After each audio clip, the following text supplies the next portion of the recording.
Now, U.S. lawmakers are going after China as a currency manipulator. Again, this tends to be kind of popular in Washington. So is this legitimate, or is this just China bashing for political reasons? And also, as more people worry about a global economy risking lapsing into recession, what's going to be the tipping point, and is there any stopping it? To help me make sense of all of these big economic issues going on right now is legendary investor and author Jim Rogers. Hi, Jim. Thanks so much for being on the show. Hello, Lauren. Nice to see you. All the way from Singapore, early in the morning for you. So tonight here in Washington, a bill actually cleared a hurdle in the Senate that would impose tariffs on Chinese imports and penalize China as a currency manipulator. Now, bashing China as a currency manipulator tends to be pretty popular in Washington, especially with unemployment stuck at 9%. So is that what we're seeing, or is this legitimate? Lauren, first of all, they're doing this so that the media will cover it. It's the media charade, and you're covering it, as will everybody else. If you read the bill, you see that there's an out. They leave it up to the Department of the Treasury to determine what to do. But, Lauren, this could be terribly, terribly dangerous if we turn into a trade war. We had a trade war in the 1930s. It led to the Great Depression. We already have small signs of trade wars breaking out, Brazil, France, other places, now America. This could be very dangerous in the end.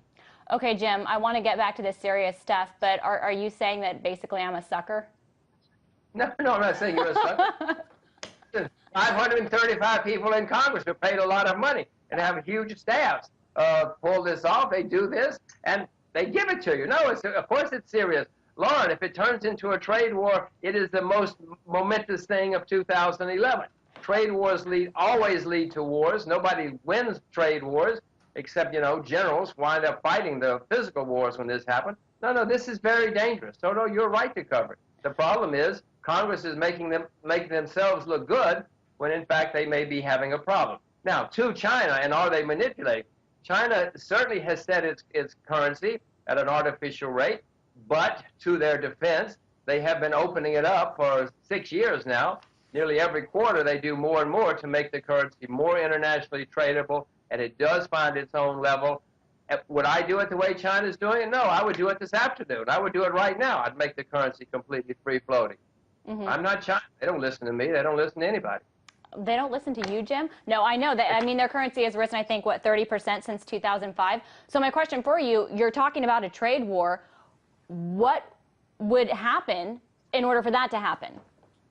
Well, if America does put on tariffs onto the Chinese have various weapons at their disposal. They could stop buying American government bonds. They could sell American government bonds. If they did that, interest rates in America would go through the roof. The value of the U.S. dollar would go down a lot, perhaps a lot, or at least a little. Now, this would not be good for anybody, including for China. But what happens, Laura, whenever people get slapped in the face, they always think they have to slap back. Yeah, well, along with what you're saying with the U.S. dollar, that's something that people have been saying for a while, that the U.S. dollar is going to be hit with all of this bad economic news and in any number of scenarios, but that hasn't happened. Why is that? Well, to full disclosure, I own the U.S. dollar. I've talked on your network before that I own the U.S. dollar. One reason it hasn't is because, first of all, there were so many people who sold the dollar that all of a sudden people find themselves too short the dollars, and they got to bring some of them back in. Second, there's chaos in the rest of the world, too, and many people, wrongly, in my view, flee to the U.S. dollar as a safe haven. I own it. I don't own it as a safe haven. I own it because I just assume everybody else is going to run there. It could go much higher for a while.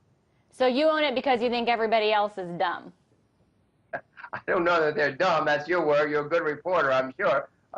I own it because I know that the standard reaction is, in times of confusion, to run to the U.S. dollar. It is the wrong thing to do, in my view, but I know they're all going to do it, so I've done it. Well, I originally did it, Lauren, as I told you all before, was because everybody was so pessimistic on the dollar, and I have found in my career that when everybody is on one side of the boat, Lauren, you should go to the other side for a while. So I bought U.S. dollars because of the pessimism. All right, because of the pessimism. There's still a lot of pessimism right now, and a lot of it has to do with debt. You're always very harsh on the U.S. because of U.S. debt. And Bill Gross of PIMCO today was saying that essentially sovereign balance sheets resemble an overweight diabetic on the verge of a heart attack. If you agree with that, what is going to be the heart attack that tips the global economy into recession? Well, I certainly hope you agree with it too, Lauren, because the facts show that there's a very, very serious problem. The U.S. is the worst. We're the largest debtor nation in the history of the world, but many European nations have the problem. The world has run up huge, huge debts in the past 40 or 50 years. We're going to have to pay the piper, and we're paying them now. Bill happens to be exactly right. The world's got some serious, serious problems facing it, and I don't know how it's going. I know how it should be resolved, but I'm afraid it's not going to be resolved without more pain and more suffering. So what do you think would be the tipping point with those sovereign balance sheets that are diabetics on the verge of a heart attack? Which country? Oh, which country? I wish I were that smart. You should watch RTTV. You'll figure out which ones will go first. I'm not smart enough. I know that there are lots of them. I have sold short stocks in the U.S. and in Europe and in emerging markets. So whichever one goes first, I hope I will save myself. Do you think it would be Europe or the U.S.? Well, it's more likely to be in Europe just because they're right there with a lot of attention on them right now. But as I said before, the U.S. is in worse shape. The U.S. as a whole is the largest debtor nation in history, and we have a lot of independent states, Illinois, California, New York, to name a few, which are in very dire straits, just like Greece and Portugal and Ireland. So all of us in the West have serious problems. Serious problems and serious gridlock in Washington. And one interesting solution that the former budget director, Peter Orszag, came out with was saying that, hey, maybe America needs less democracy. Maybe more of these decisions need to be made by commissions as opposed to the political institutions that have been mired in gridlock. Does he have a point? I don't know why he thinks that government by committee is going to be any better than government by Congress.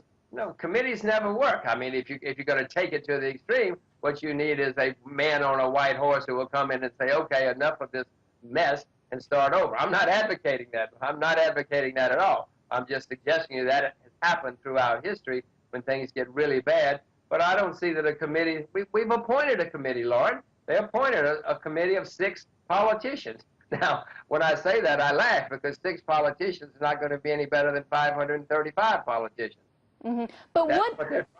But when it comes to economic decisions, might it be better if America had a little less democracy? I know that's not popular to say, but a lot of people said that during the financial crisis that China did better because it could just make more decisions without this political process. Well, you always have the danger, Lord, that they make the wrong decisions. It so happened that China mainly made the right decisions in the past 30 years. Singapore, where I live, has made brilliant decisions for 40 years. But suppose you have guys making the wrong decisions. Then it's disaster. Then it's North Korea. Then it's Cuba. I don't want to live in Cuba. I don't want to live in North Korea where the decisions have been even worse. You need an someone with enlightenment who can see the problems and do it. Unfortunately, we don't have many of those people in Washington, D.C. anymore. So you're saying that you would not trust anybody in the U.S. to make the right decisions? I don't trust many politicians anywhere, Lauren. If I haven't made myself clear, let me say again. A pox on all of their houses. Most politicians are more worried about the next election than anything else. Lauren, the studies show that the good politicians, at least in the U.S., were people who were very good at playground when they were in school. Well, that's who we now have running things. They're good at playground, but they're not good at figuring out how to solve real problems. Yeah, they're not real good at agreeing on anything either. But Jim, you and I agreed on a couple things, and hopefully that I'm not a sucker for covering the China story. But I so appreciate you being on the show. As always, it's a pleasure. That was author and investor Jim Rogers.